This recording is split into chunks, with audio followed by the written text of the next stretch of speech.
প্রিয় দর্শক, আমার স্ক্রিনে যে ব্যক্তিকে দেখতেছেন, এই কুলাঙ্গারদেরকে চিনে না এমন কোনো মানুষ নাই। আজকে দেখেন কি অবস্থা, কি পরিণতি হয়েছে।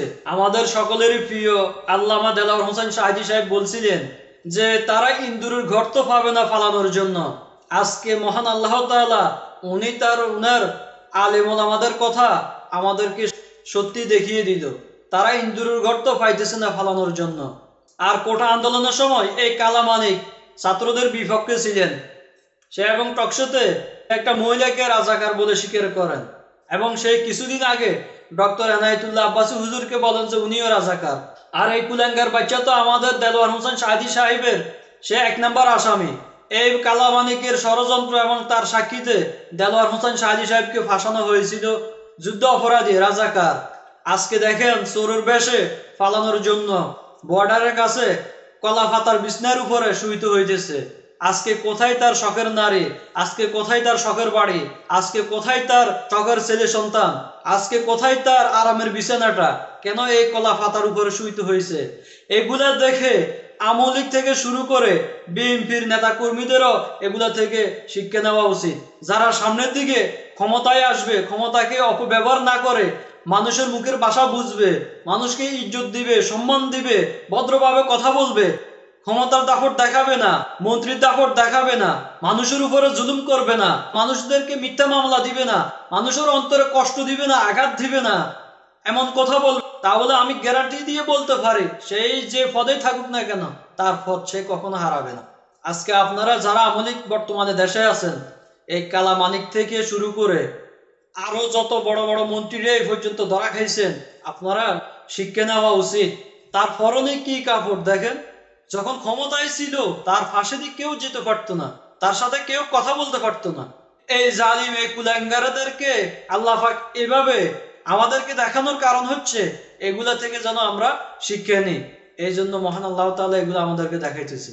এই যে ওবায়দুল কাদের, শামীম ওসমান, ব্যারিস্টার সুমন, এই যে কালা মানিক, আনিসুল হক, আর ওই যে দরবেশ বাবা, তাদেরকে আমি মনে করি কারেন্টের ফিলারের সাথে পা দুটার উপরের দিকে দিয়ে বেঁধে নিচে যদি 18 কোটি মানুষ তাদেরকে পিটায়, তবুও 18 কোটি মানুষের অন্তরের মনের জ্বালা মিটবে না।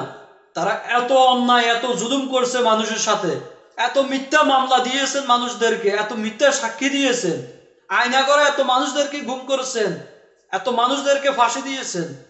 আমি ব্যক্তিগতভাবে যদি বলি, এই কালা মানিক থেকে শুরু করে আনিসুল হক, দরবেশ বাবা, ওবায়দুল কাদের, ওবায়দুল কাদের,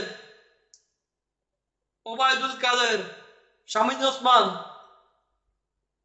এবং যারা যারা মানুষের সাথে, যারা ক্ষমতাকে অপব্যবহার করছে, যাদের কারণে হাজারো মায়ের বুক খালি হয়েছে, যাদের কারণে হাজারো মানুষ গুম হয়েছে, যাদের কারণে আমরা আমাদের সাঈদী সাহেবকে হারাতে হয়েছে, যাদের কারণে আরো ওলামায়ে কেরামদেরকে হারাতে হয়েছে, আমি মনে করি আমার ব্যক্তিগত জায়গা থেকে তাদের দুইটা ফাড়ে এইভাবে সাগায় বেঁধে সিধা গরম রড ঢুকিয়ে দিল, আমি একজন সাধারণ মানুষ হিসেবে আমার অন্তরে জ্বালা মিটবে না।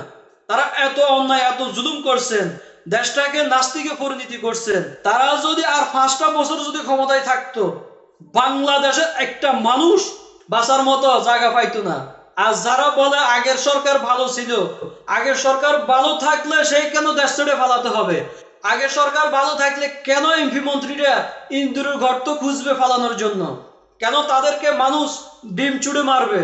কেন তাদেরকে মানুষ পিটিয়ে মারবে?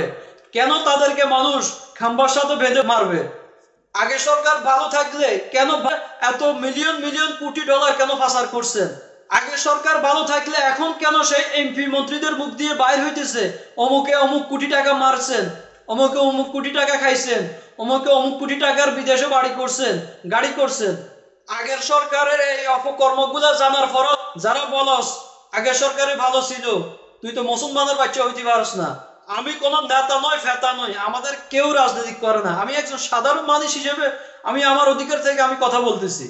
আমি কারো গোলামি করতেছি না, কারো পক্ষ হয়ে কথা বলতেছি না। কোন পক্ষ আমার বাদ দিবে না, 2 টাকা দিবে না। আমি দেশের নাগরিক, আমি আমার অধিকার নিয়ে কথা বলার অধিকার আছে। আমি একজন মুসলমান, আমাকে হক কথা বলতে হবে, আমাকে সঠিক কথা তুলে ধরতে হবে, বলতে হবে। এতে যদি নাস্তিকদের গা চুলকায় আমার কোনো কিছু যায় আসে না।